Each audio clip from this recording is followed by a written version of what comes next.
Hello everybody, welcome back to the workshop. Today, this will be part 2 to my custom Fallout power armor build. Enjoy. The first thing I did was cut out 2 large pieces that were rhombus shaped, because when I glue them together at the edges with those angles, it will create sort of a bucket shape.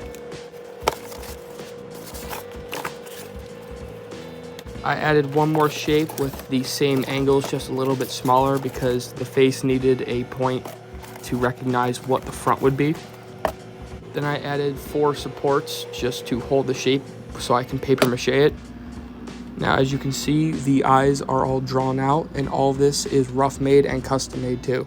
I really don't know if this part right here, like the forehead from the eyes up to the top of the head, is either perfect or just a little bit off, but I really cannot tell, so I'm just gonna have to keep going forward until I decide to make a change to it. I feel like it's too tall.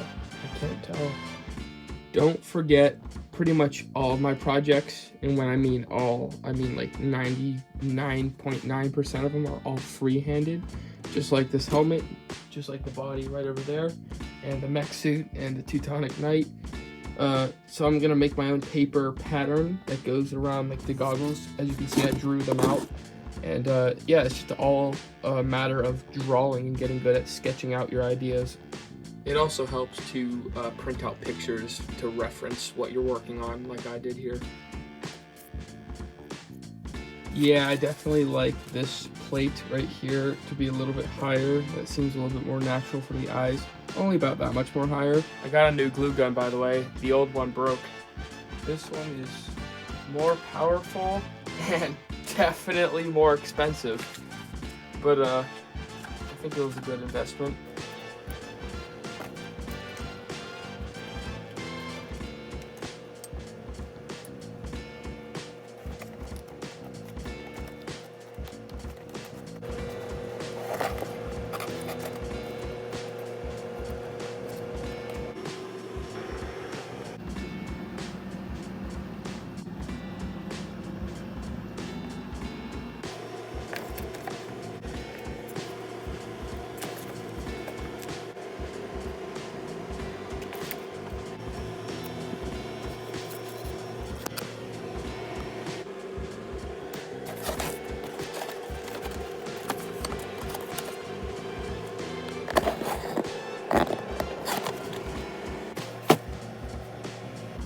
This is like 2 cups of flour and just a bunch of water, and it's kind of viscous, just so it like crusts over when it dries.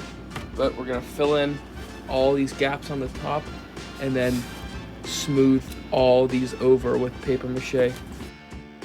So here it is, coated in a few strips of paper towels. Turns out I didn't really need newspaper strips because these ended up working just fine, and they're actually a little bit better because they're large rectangular panels instead of small thin strips, so this was actually way easier. And as you can see, all the contours are now smoothly transitioned onto each other, and that's why the early stage was like all rugged patterns.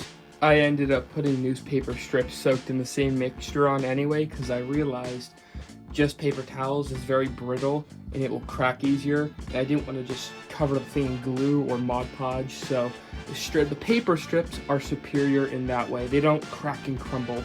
And also, the more water to flour ratio, the less it's gonna crumble, but if you want like a thick crust, more flour than there is water. And that's also the reason my co-actor's helmet got pierced with that longsword thrust, because his helmet had more flour to water ratio mix. Right there. And if you guys ever do this, please be careful. I highly recommend using Mod Podge. It's just like a latex glue kind of thing to seal your paper maches, because it makes it nice and shiny, and spray paint will stick to it perfectly. So this is how it sits on my head. I used old pieces of packaging foam from like one of my airsoft guns, because this stuff is really soft but also very robust. And I put 2 at the temples, 1 on the forehead, and then this is the rim, just because it's a very wide helmet, so I want this to be supported on my neck. And then this I taped and used contact cement to adhese foam to cardboard. I usually get mine from the hardware store, or you could also get it from Amazon. but this thick foam is perfect for very large helmets like this that rattle around on your head. So here's the prototype bicep. It's made up of 4 pieces of cardboard. Here's the tricep piece. And here's the front of the bicep. And those are glued together. And then I have these 2-inch thick wide strips of cardboard right here, and those are what close up the back here. And I just came up with this design, and these are going to be the biceps. I added some smooth rims just to even out the contours a little bit, also to give it that West Tech look. Now, even though I really want to do the intricate design of the T60 forearms, I'm going to choose the T45 forearms because, you know, I want to save some time. And also, I like the smooth roundness of the biceps. Here's the front of the forearm, here's the back, and then here are all the side pieces. I'm going to bend these to curve them, and I'll assemble it to show you what I mean.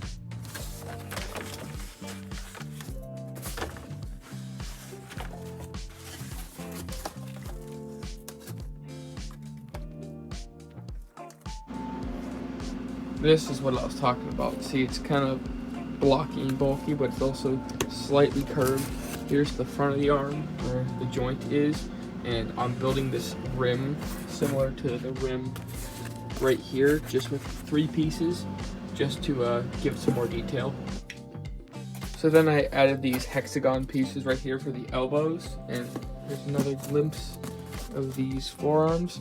And I'm probably gonna add a slot for like a pit boy or something on one of the arms, but I'm gonna leave these unpainted for now, and I'm gonna paint the helmet and the whole torso, and what else? Oh yeah, the biceps. And then that will be this video. Later we'll add all the fancy details on the back of the torso, and maybe some hoses that connect the helmet to the back of those like gas tanks. I chose camouflage because I think it looks sweet. And also I used clear tape, folded it onto itself to make some lenses, and this is what it looks like on the inside.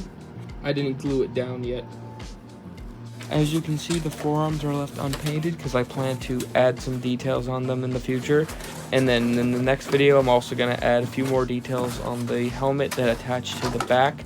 And yeah, this is my progress so far. In the next video, I'm also going to figure out how to mount the arms in place so I'm not just holding them with my hands like I am here. That's going to wrap it up for this video. Thank you guys so much for watching. If you like these builds that I do, like and subscribe for more videos.